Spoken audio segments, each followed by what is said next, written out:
নমস্কার বন্ধুরা, আজকে আমি পাঠ করে শোনাব বিশ্বকবি বিরচিত দুরন্ত আশা কবিতাটি। এই দুরন্ত আশা কবিতাটির রচনাকাল 1888 সালের 18ই জ্যৈষ্ঠ।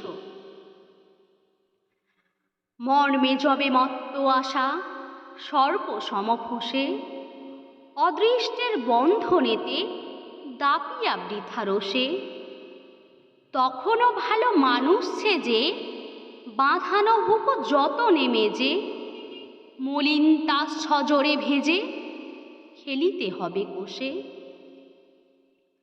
অন্ন পাই বঙ্গবাসী স্তন্য পাই জীব, জন দশেকে জটলা করি তক্ত পোষে বসে।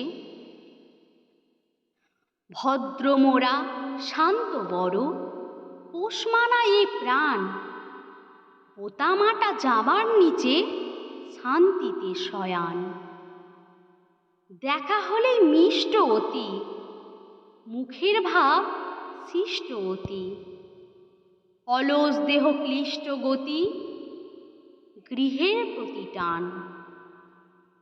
তৈল ঢালা স্নিগ্ধ তনু নিদ্রা রসে ভরা, মাথায় ছোট বহরে বড় বাঙালি সন্তান।